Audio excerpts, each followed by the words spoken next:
Hi, welcome to Quarantine Storytime. I'm Charlotte. It's Friday, and we have some more War and Peace to read.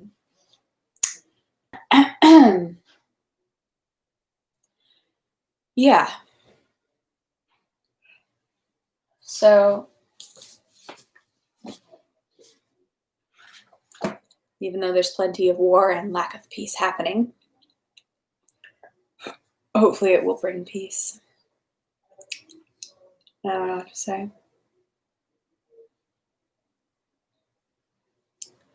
I don't know what to say. So maybe I won't say anything. So we're in volume 2, part 1 today. We're going to read section 14, section 4, 5, 6, and 7. Try to get through a little bit more today. Last thing what was happening was just the recount of Nikolai Rostov being back in Moscow with his family and enjoying being a young hero about town. And the big dinner they threw for Prince Bagration, finding out that Bolkonsky is killed. Pierre's wife seems to be having some sort of an affair or something, and he seems sad. Also, not to forget that Pierre was very good friends with Andrei Bolkonsky, so his death would probably hit Pierre rather hard as well.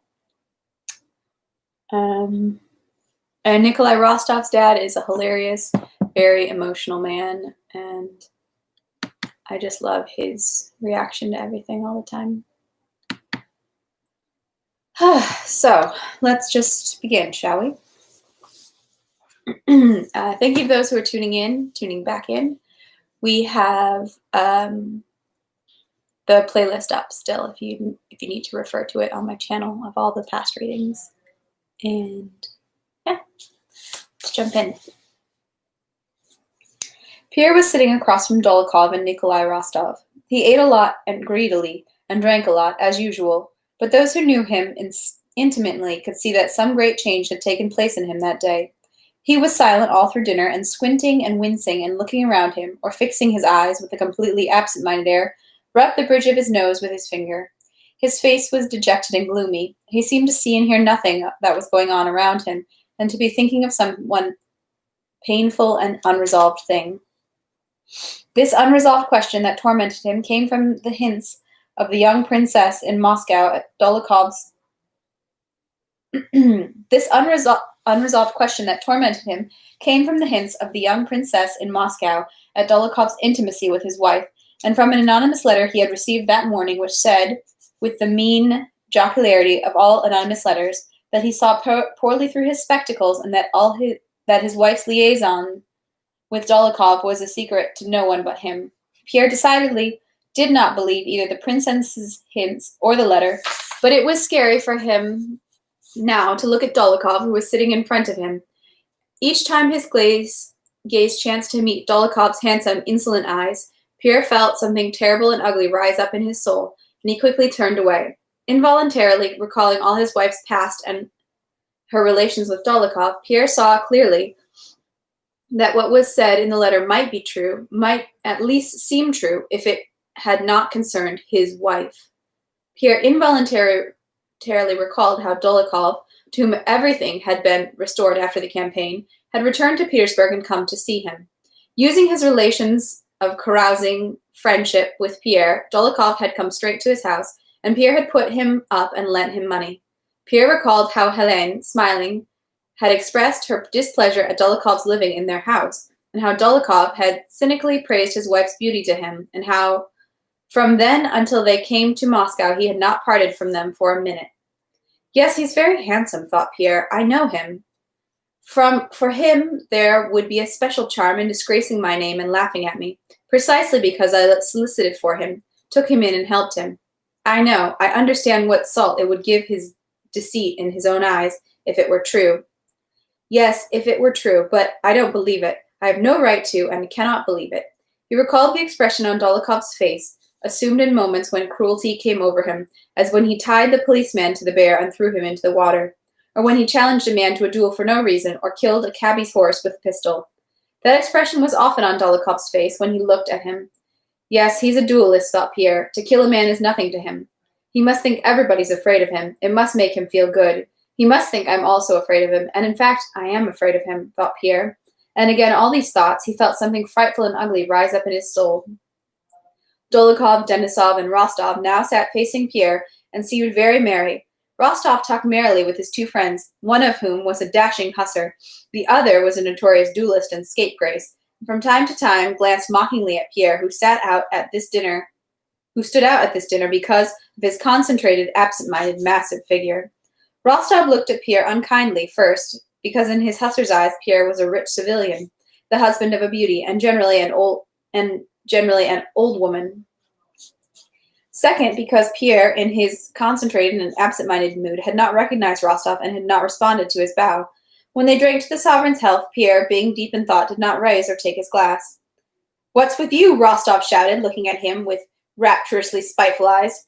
"Don't you hear? To the health of the sovereign emperor!" Pierre sighed, rose obediently, drank his glass, and waiting for everyone to sit down, turned to Rostov with his kindly smile. "And I just didn't recognize you," he said. But Rostov could not be bothered. He was shouting, "Hurrah!" "Why don't you renew your acquaintance?" Dólokhov said to Rostov. "He's a fool, God help him," said Rostov. "We must cherish the husbands of pretty women," said Denisov. Pierre did not hear what they were saying, but he knew it was about him.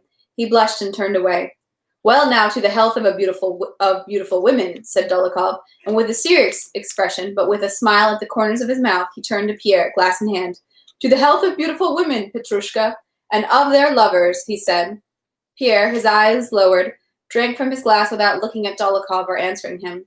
The servant who was handing out Kutuzov's cantata laid a sheet before Pierre as one of the more honored guests.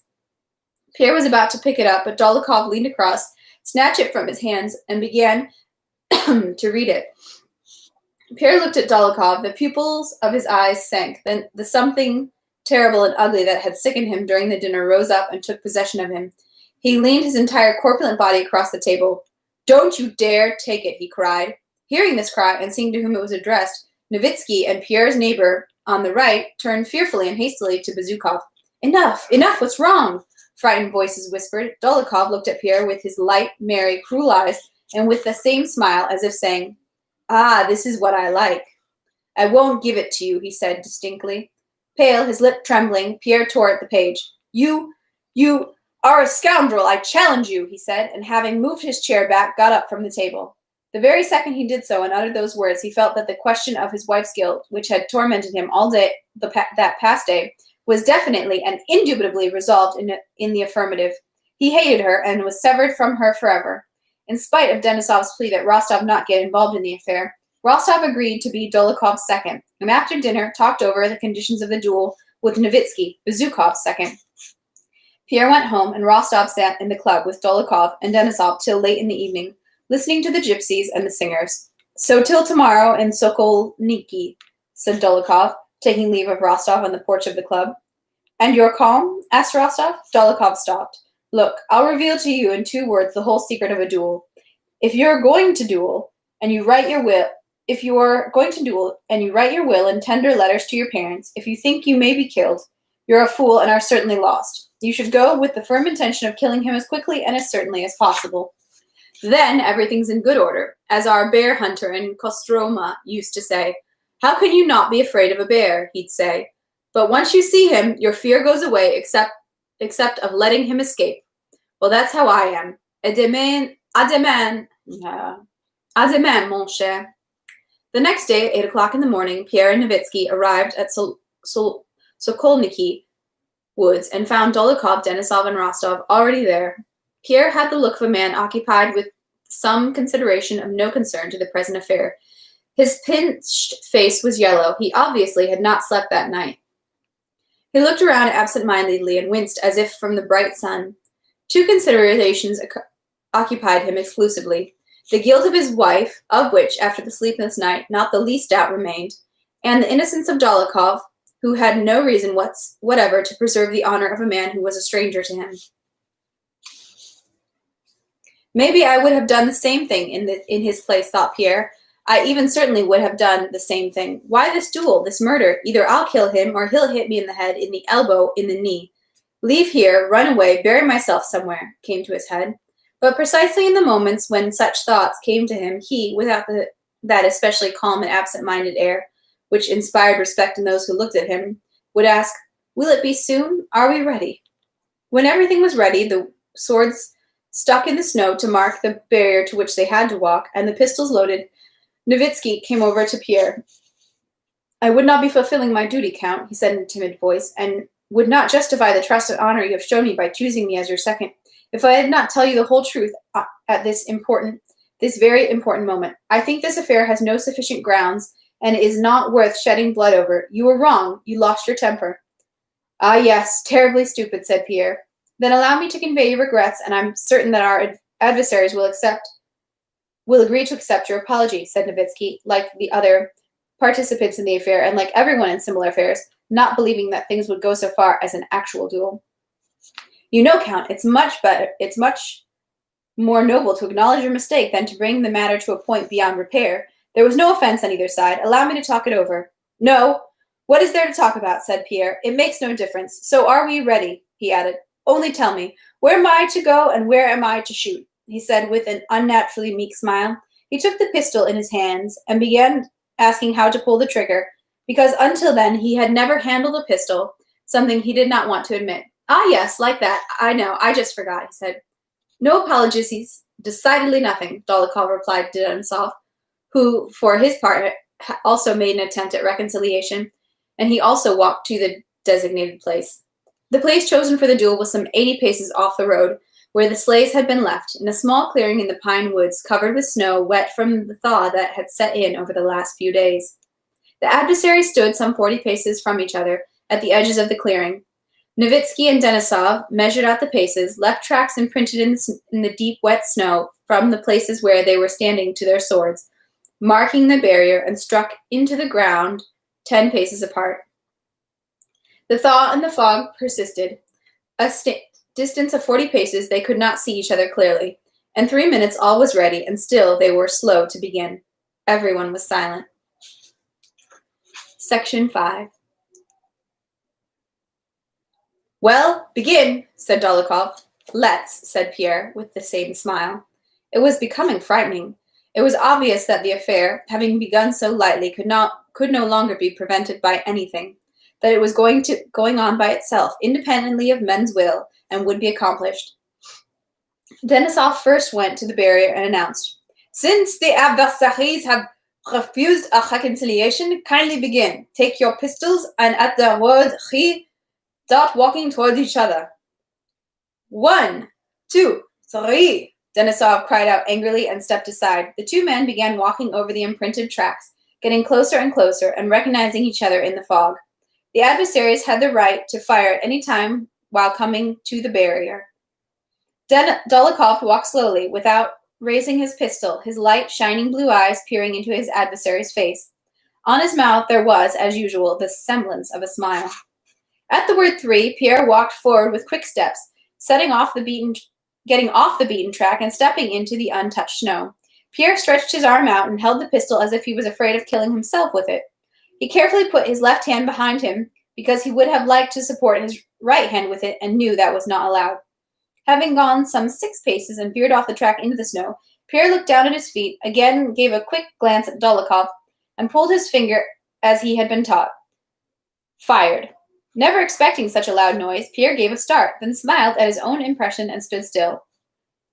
The smoke, especially thick because of the fog, at first prevented him from seeing anything, but the other shot he was expecting did not follow. All he could hear were Dólokhov's hurrying steps. Then his figure appeared through the smoke. He was holding one hand to his left side, and the other clutched his lowered pistol. His face was pale. Rostov ran over and said something to him. "No," said Dólokhov through his teeth. "No, it's not over." And taking several more dipping, hobbling steps to the sword, he fell on the snow beside it. His left hand was bloody, and he wiped it on his coat and propped himself up with it. His face was pale, frowning, and trembled. "Kind," Dólokhov began, but could not get the word out. "Kindly," he finished with an effort.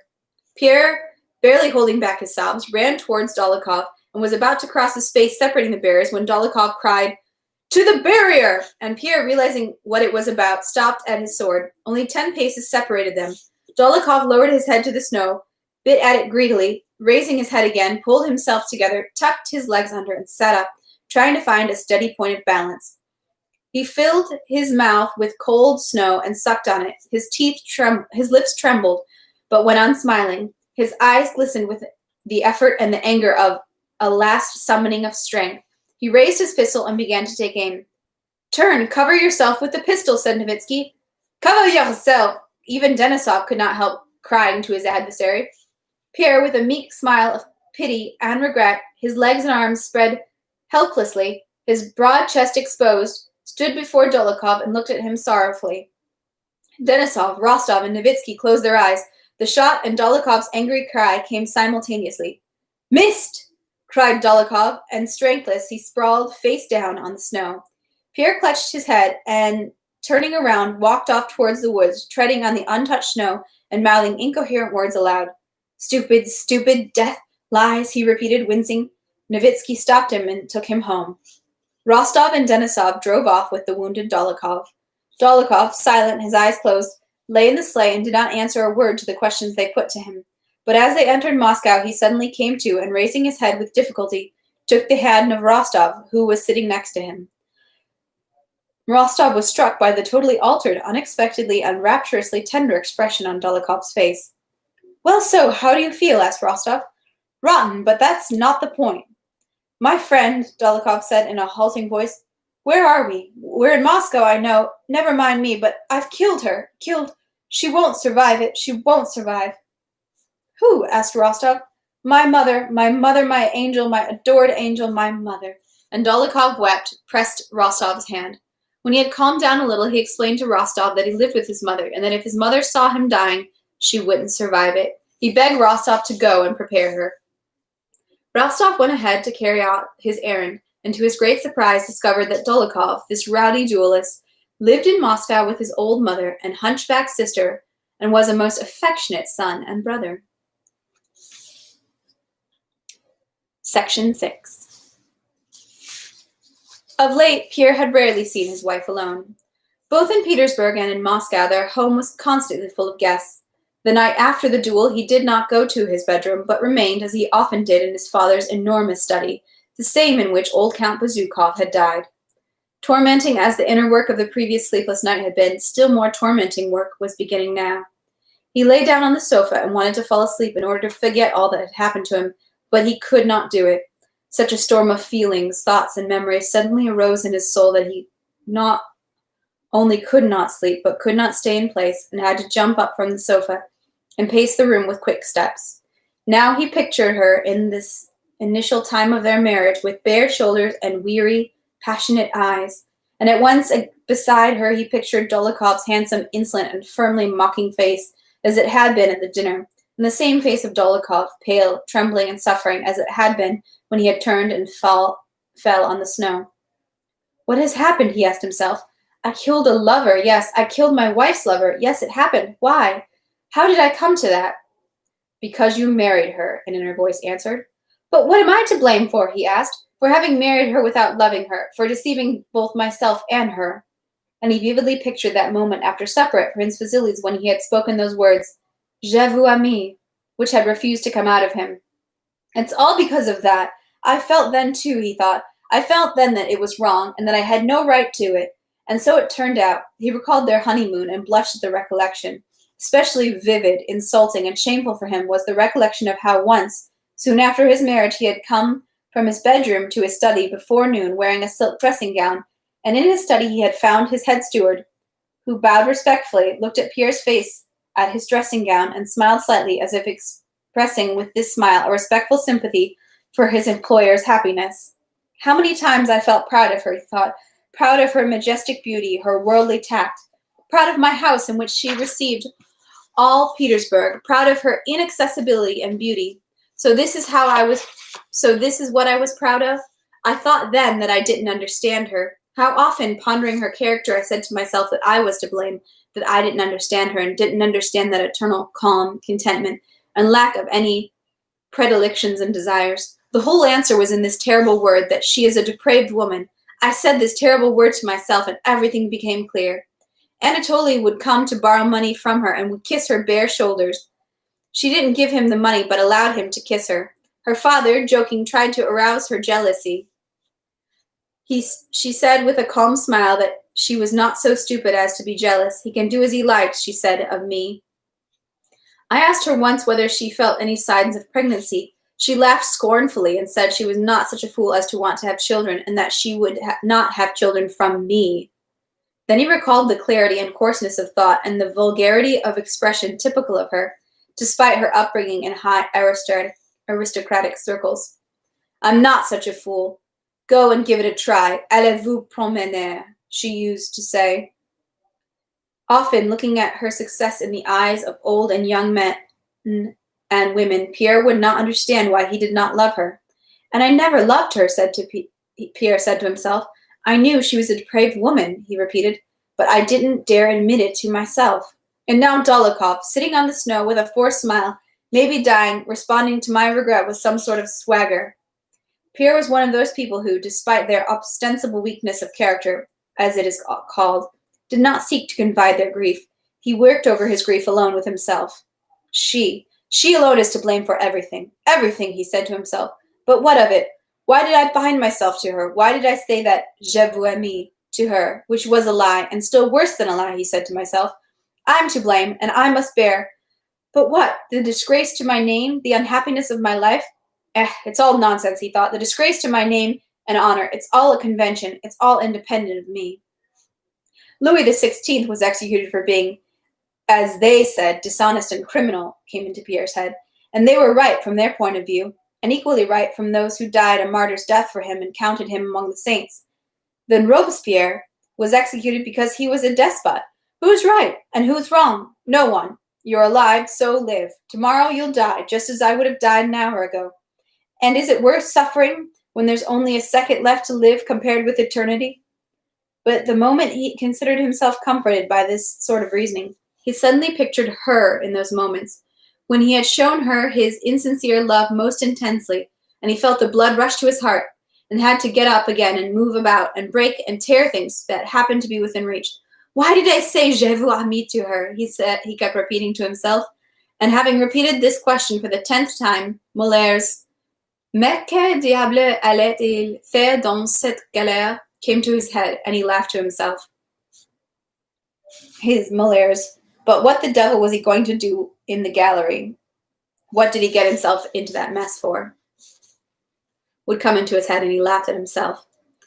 In the night, he called his valet and told him to pack up to go to Petersburg. He could not remain under the same roof with her. He could not imagine how he was going to speak to her now. He decided that he would go the next day and leave her a letter in which he would announce his intention to part with her forever. In the morning, when the valet came into his study bringing coffee, Pierre was lying asleep on the sofa with an open book in his hand. He woke up and looked around fearfully for a long time, unable to understand where he was. The Countess told me to ask whether your Excellency is at home, said the valet.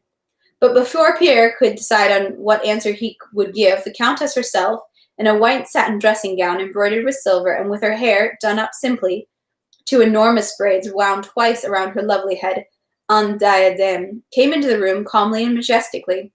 Only there was a wrinkle of wrath on her marble and slightly prominent forehead. With her all-enduring calm, she refrained from speaking in front of the valet. She knew about the duel and had come to talk about it.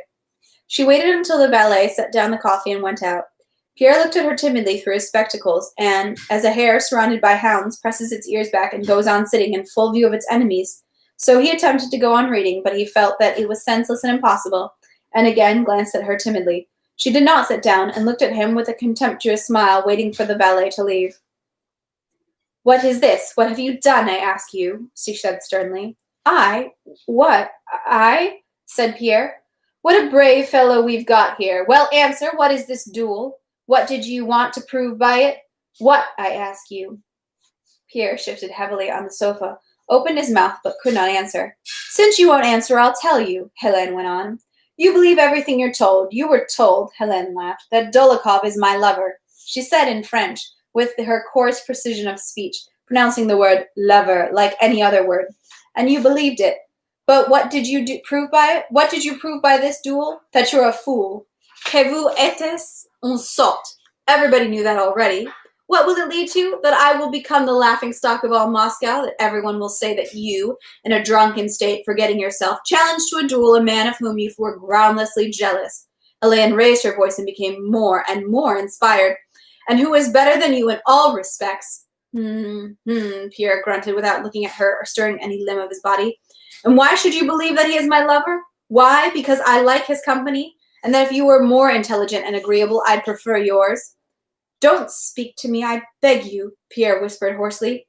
Why shouldn't I speak? I can speak, and I'll say boldly that there are few wives who wouldn't take lovers, des amants, with a husband like you. But I didn't do that, she said. Pierre wanted to say something, gave her a strange look, the expression of which she did not understand, and lay back again. He was suffering physically at this moment. There was a tightness in his chest, and he could not breathe. He knew he had to do something to stop this suffering, but what he wanted to do was too terrible. It's better for us to part, he said haltingly. We'll part, if you please, but only if you give me a fortune, said Helene. To part? How scary. Pierre jumped up from the sofa and, staggering, rushed at her. I'll kill you, he shouted, and with a strength as yet unknown to him, he seized the marble slab from a table and took a step towards her, swinging. Helene's face became frightful. She shrieked and sprang away from him. His father's blood told in him. Pierre felt the enthusiasm and enchantment of rage. He threw down the slab, broke it, and approaching Helene with a widespread arm, shouted, Out! In such a frightful voice that everybody in the house was terrified on hearing the shout. God knows what Pierre would have done at that moment if Helene had not run out of the room. A week later, Pierre gave his wife power of attorney for the management of all his estates in Great Russia, which formed the major part of his fortune, and left alone for Petersburg. Section 7. 2 months had gone by since the news of the Battle of Austerlitz and the loss of Prince Andrei was received at Bald Hills. And despite all the letters sent through the embassy, despite all the searches, his body had not been found, nor was he among the prisoners. Worst of all for his family was that there still remained a hope that he had been picked up by the local populace on the battlefield and might be lying somewhere recovering or dying alone among strangers, unable to send news of himself. In the newspapers from which the old prince had first learned of the defeat of Austerlitz, it was written, as usual, quite briefly and indefinitely, that after brilliant battles the Russians had been forced to retreat, and that the retreat had been carried out in perfect order. From this official report, the old prince understood that the Russians had been defeated. A week after the newspapers brought news of the Battle of Austerlitz came a letter from Kutuzov which informed the prince of the fate that had befallen his son. Before my eyes, wrote Kutuzov, your son, with a standard in his hands, at the head of a regiment, fell as a hero worthy of his father and his fatherland. To the general regret of myself and the entire army, it is still unknown whether he is alive or not. I flatter myself and you with the hope that your son is alive, for otherwise he would be among the officers found on the battlefield, and his name would have been on the list given me by peace envoys. Having received this news late in the evening, when he was alone in his study, the old prince did not say anything to anyone. As usual, the next day he went out for his morning walk, but he was silent with the steward, the gardener, and the architect. Though he looked angry, he said nothing to anyone. When Princess Marya came into his study at the usual time, he was standing and working at his lathe, but as usual, he did not turn to her. Ah, Princess Marya, he suddenly said unnaturally and threw down his chisel.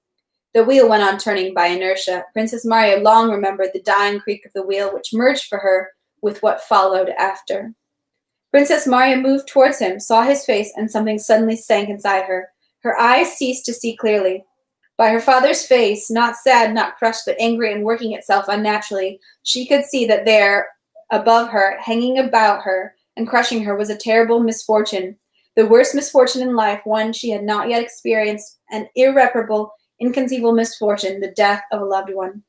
Mon Pierre, André, said the graceless, awkward princess with such an inexpressible loveliness of sorrow and self-forgetfulness that her father could not endure her gaze, and sobbing, turned away. I've received news. He's not among the prisoners, not among the dead. Kutuzov writes, he cried shrilly, as if wishing to drive the princess away with this cry. He's been killed. The princess did not fall, did not feel faint.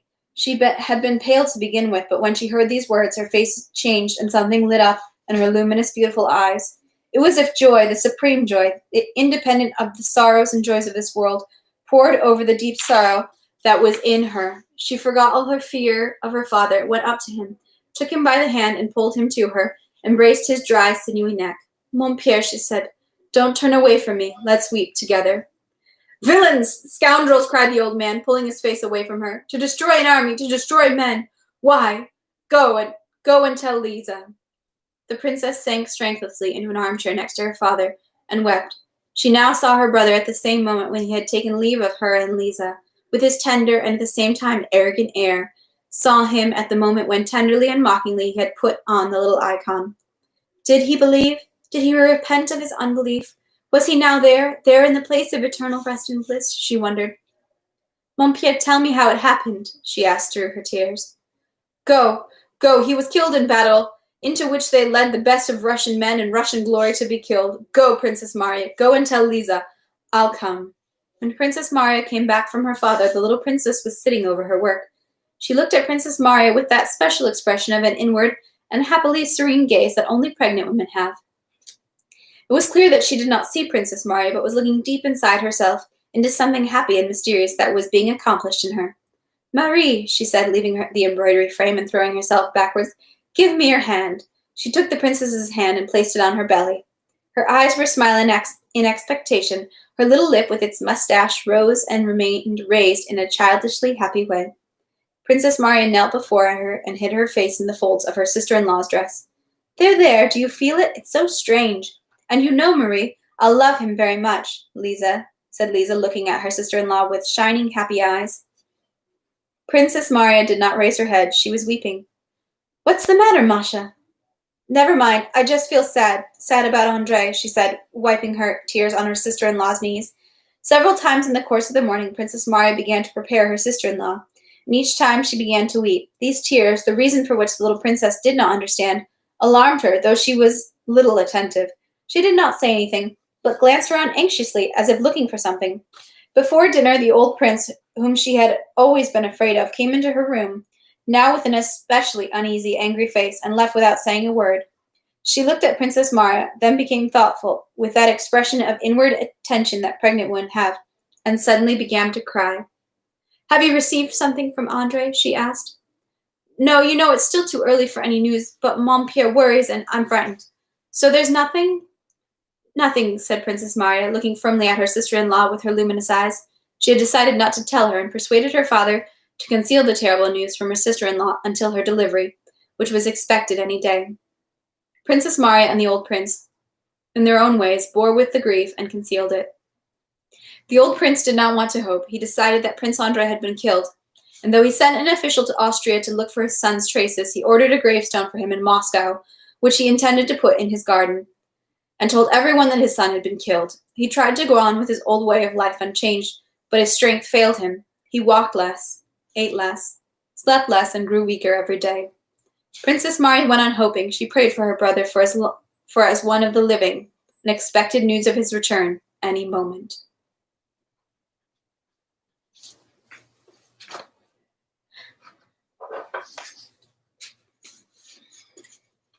And so we will stop there for today.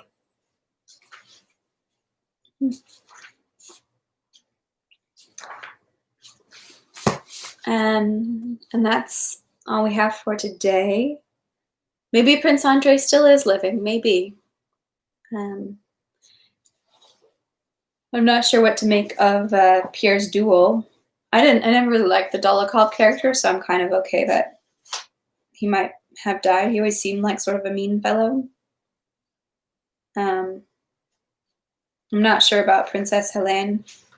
I mean, they're always tend to believe the worst in the women, but interesting that he gave her pretty much basically his power of attorney over his whole fortune, and basically is giving her control of that. So that seems a bit strange and sad. Bit of a sad sort of reading today. And maybe that's fitting with all the sad things that continue to happen in the world. So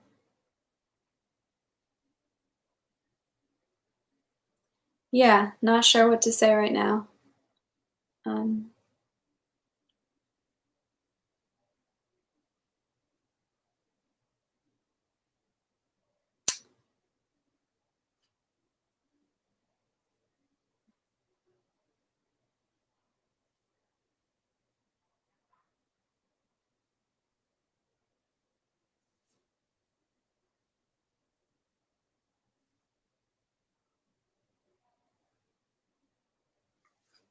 I don't know. Praying for a lot of justice right now.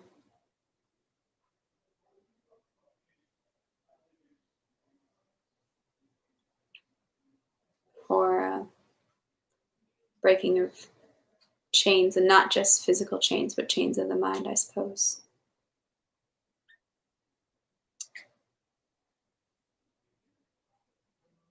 Hope you guys have a great rest of your day. Um, Great weekend. Stay safe and strive for right, for justice, for love. Thank you. Have a great day.